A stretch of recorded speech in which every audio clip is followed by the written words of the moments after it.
Hi, my name is James Stevenson. I'm the community director at Insomniac Games, and I'm working on Marvel's Spider-Man for PlayStation 4.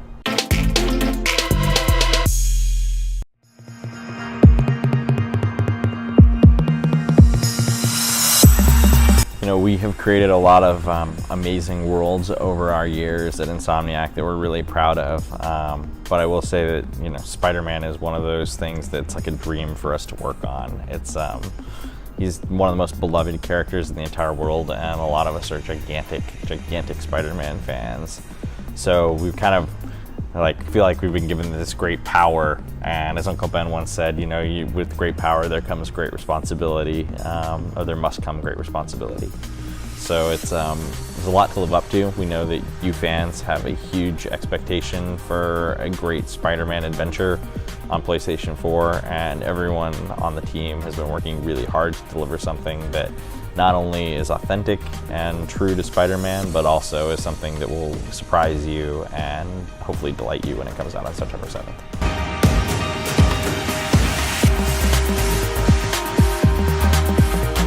I certainly think the dominance of superhero movies is great for a game like us. I mean, people are excited and have seen how amazing superhero stories can be. You know, if you're a comic fan, you knew this well before the movies ever started coming out. You were just waiting for someone to take the characters and do them the right way on the big screen. At the same time, you know, what we have to do is not make a movie, we're trying to make a video game, and we hope that what we've done for Spider-Man is doing him right for video games. And that's what we've been trying to do, is make a Spider-Man experience that is an awesome video game experience, and not just that, but a great superhero story and a great human story. And I think all those things are kind of the elements that we've been working really hard towards, and that we hope you enjoy when you play.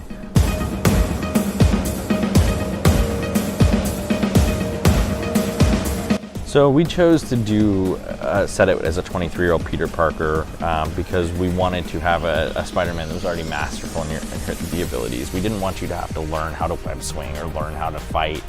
We wanted to be able to throw major, huge challenges at Peter Parker and have the player be able to succeed at them. Also, you know, we felt like a lot of people have kind of seen the origin story, and not just once, but maybe several times, and you don't really want to see that origin story anymore. So to us, kind of the relatable example was that time period when you're getting out of university, getting your first job, and it's kind of about the things that may happen when you're trying to juggle your life and what happens to your relationships at that point, and friendships, and that's sort of where that was the starting point for it. And there's a lot more that happens to Peter over the course of the game, but that's kind of where we wanted to kick things off.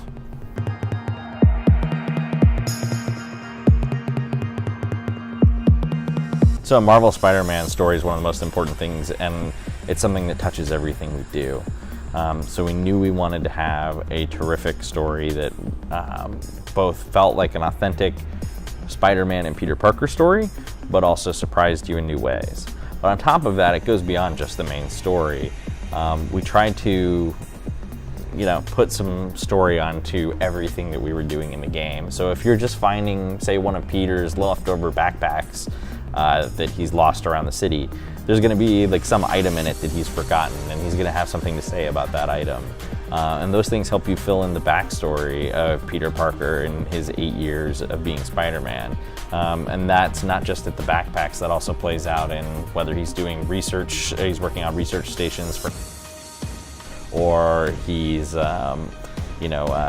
swinging around taking pictures of landmarks and giving little quips or anecdotes about things that happen. We're always trying to tell more stories and add to the story of the game and the universe.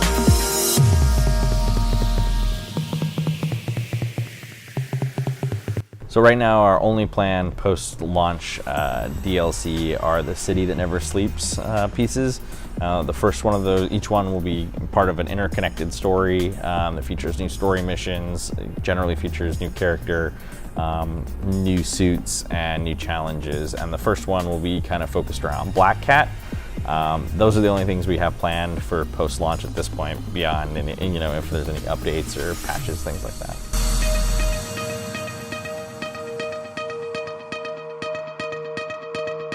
So any of the suits that will be added in DLC will all be part of the city that never sleeps, and you may have seen all the suits on the list, but maybe you didn't either.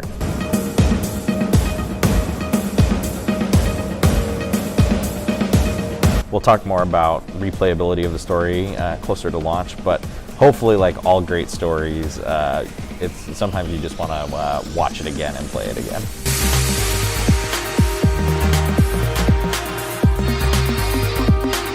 So we optimized the game for both pieces of hardware, both the regular PlayStation 4 and the PlayStation 4 Pro, internally to what the best possible performance could be.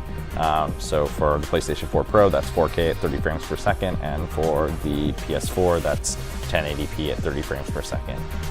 Additionally, both will support HDR TVs, and if you have a PS4 Pro on a 1080p TV, you'll get the benefit of super sampling, which will give you a cleaner picture, but there's no other performance bumps between the two.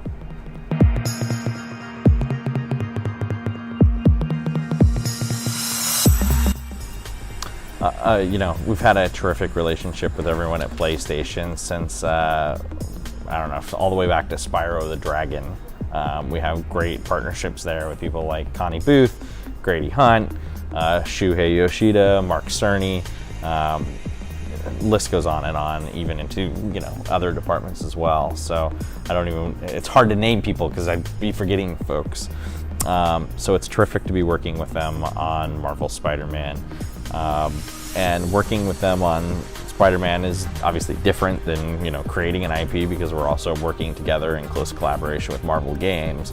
But what's been really fun is just how on board everyone is, and how big the fans are, or how big of a fans we even have at Sony of the Spider-Man universe.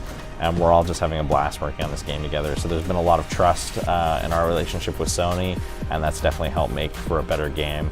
I'd also say, Sony has been terrific at making great single-player games, and has developed helped develop amazing pipelines that pioneered by Naughty Dog and other studios. And so having access to kind of all of those resources and all of their expertise and knowledge in a lot of different categories has been super beneficial for us as well.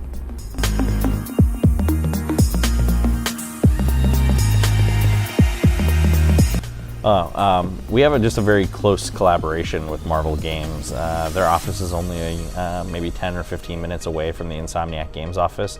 So they're visiting several times a week, and we're all very closely and tightly knit on discussing, from the very beginning what we were going to do with this game, and then even just, them playing it and giving us ideas. And so it wasn't, they were very supportive. They said, do what you want to do, and we wanted to create this experience, and then they're there to try and help us make the best possible Spider-Man experience. So it's been a great partnership, and we enjoy working with them, and I hope people see the fruits of that relationship when they play the final game. So to everyone out there who's been waiting patiently for this game, thank you so much for all of your support. We've seen messages from you on our social media and online, and we know you can't wait to get your hands on it. It's close, it's just a few weeks away, and we're just so grateful for all of your support. I hope you play it on September 7th, and when you do play it, please jump on social media and send us a message and let us know what you think. We can't wait to hear from you, and we hope you really enjoy the game.